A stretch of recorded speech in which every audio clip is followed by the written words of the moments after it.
Good morning. Here under the white Canadian spruce and honeysuckle, we have some ash saplings I want to save. You can see there we have the root going in this direction, so let's see if we can get it out. Next to this dandelion, this is also a very cool tree. This is Mollus, but this is an Oregon crabapple, so it's a different species. We'll save that tree as well.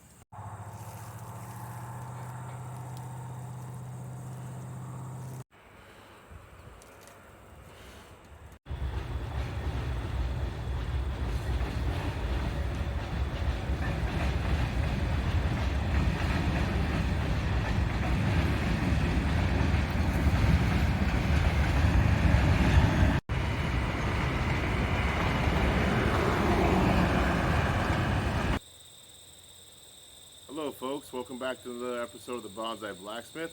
We're going to cover two species today. I'm going to have a lot of these trees coming up. This is a green ash. This is a critically endangered species. That's Fraxinus grandifolia. Is it grandifolia? That's actually no. I take that back. This is Fraxinus pennsylvanica. Grandifolia is the beech in front of me. Getting them mixed up. Still learning, so bear with me. I'm going to plant this into this pot. Since we're going into fall, winter, you don't want to do a whole lot of trimming. It's not going to make a lot of sense. The tree is naturally pulling its moisture into its root system. Speaking of root system, this was damaged, so let's get this taken care of and in the water and then into the pot, and so it can survive for the next season.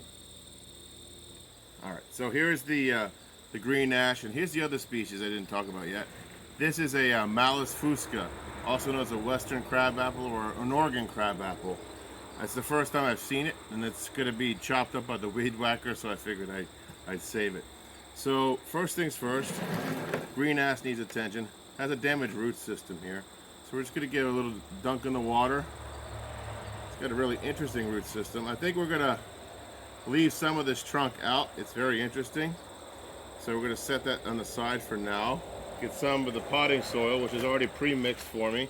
You can make your own. If you look at some of my videos in my previous in the history of my channel, you'll see where I've suggested different substrates for depending on your lifestyle and also what type of tree you're using. These all vary. Also, if you want certain effects, you might want to develop your root system, so you might want a different kind of substrate. You might be away for long periods of time, so you might not want a really fast draining substrate. There's a lot of things to consider when picking a soil type or a substrate type to grow your bonsai in. So here we go. Let's stabilize this ash tree. It does have a very, very cool trunk. I'll give you guys a zoom up on this here right now before I finish that off. You can hear that train going by. The train goes by once or twice a day, depending. We have CSX, the American line, and then we have the Canadian line. They kind of have a junction just north of here, so it's one or the other. Fun facts. Fun facts.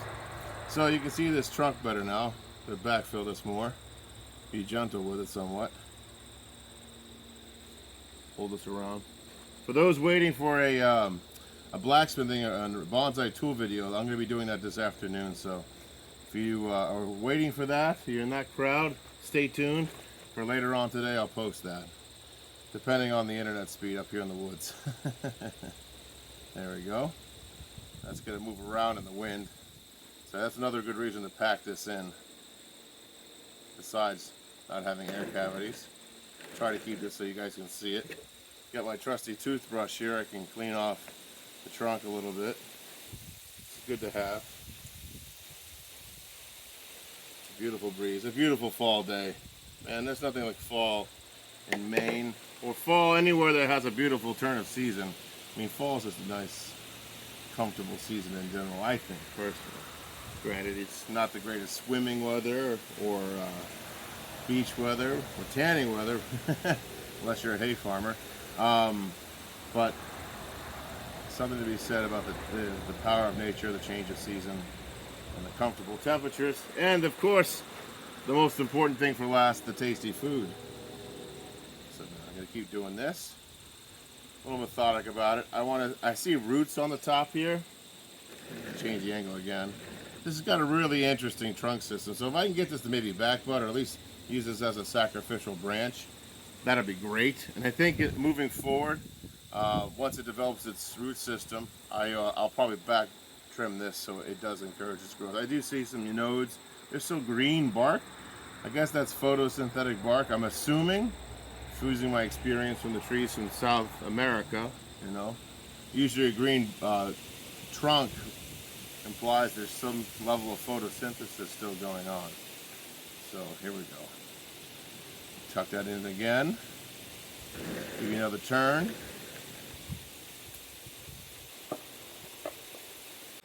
Here's a close-up on that ash. That really cool trunk.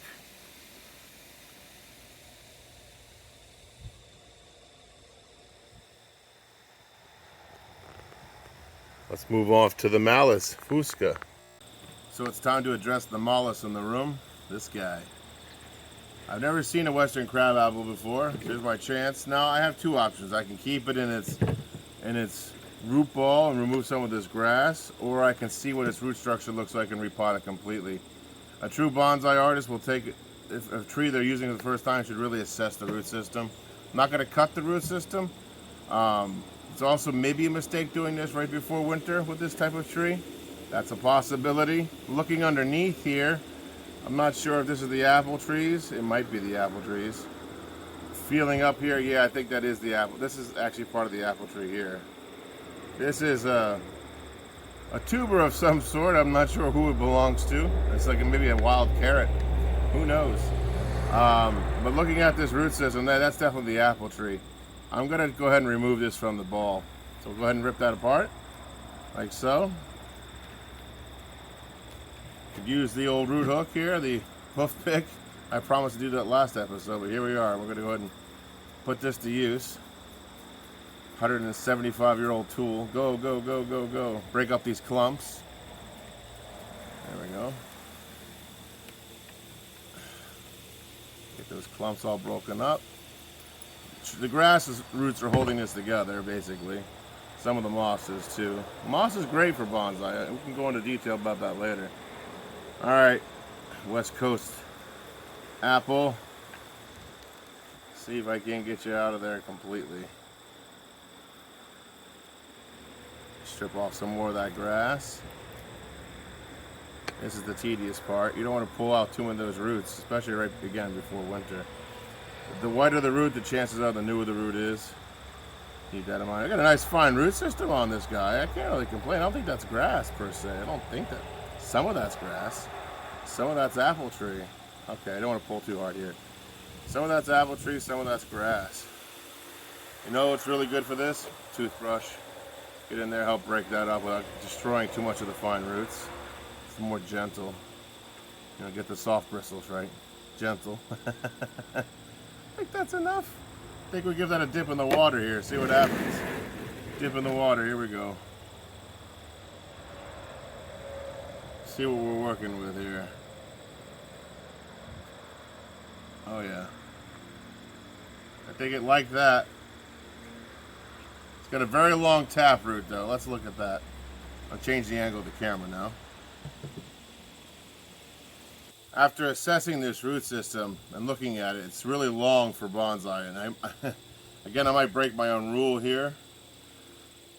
I think that is all the apple tree here. That's not. That is. Again, soft roots. Oh man. I guess not much of that was the apple trees at all. It just broke off. What we're looking at is here. Fine root down there. If that's the new growth, I have to leave that alone, or I chance killing this whole thing. I can attack these roots later. This might not even be a big enough pot for this, especially going into winter. Let's change this pot out.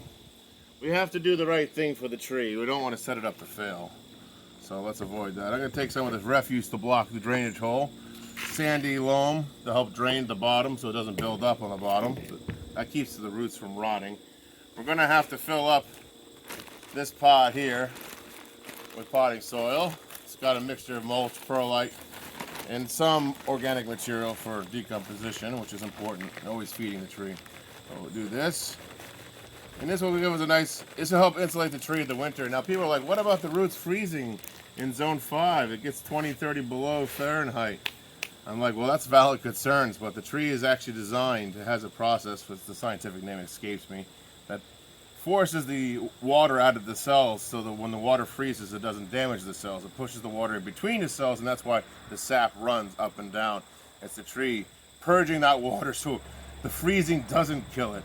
You know, so it's a really smart process. You got to trust the process. We're talking, you know, 100 million years more worth of, you know, trial and error. So always trust nature to do its thing. And it's okay if this freezes. All right. It's going to need a little bit more soil.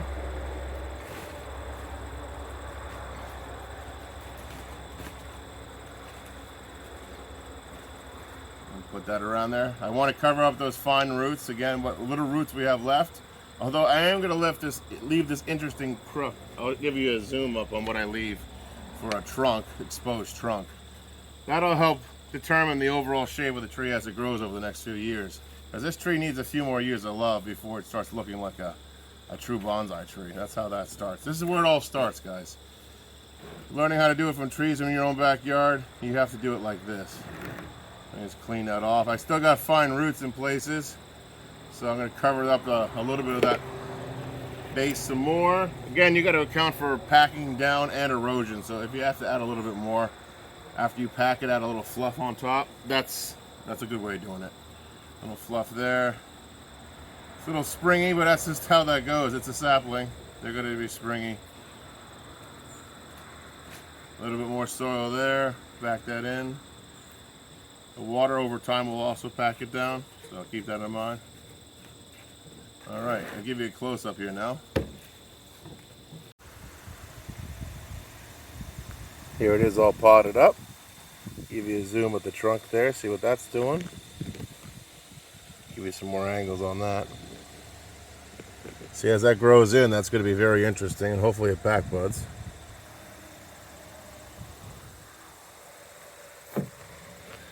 And that's how small it is compared to that ash that I just potted up. All right, well, so I got the Malus fusca all potted up. I have the Fraxinus pennsylvanica all potted up. I will be making videos as they progress. There might be one more video before winter, but if not, expect to see an update in 6 months for these. But almost daily, I'm going to be going sorting into the woods, finding unique species. There's some American ironwood I have to find. There are hundreds of these green ash saplings literally at my feet. I'm going to make little forests. I'm going to plant them in the rows so I can train them like a bonsai nursery, so other people who want to bonsai these trees can buy them for themselves that have already been kind of prepared and early ramifications started by, you know, topping them. So if you have any questions about these species or any of those species I've worked with, or about the North Woods of Maine or blacksmithing, I also do that. Go ahead and put it in the comments below, and consider liking and subscribing. And later on today, there will be blacksmithing videos, so stay tuned for those. Thank you for watching.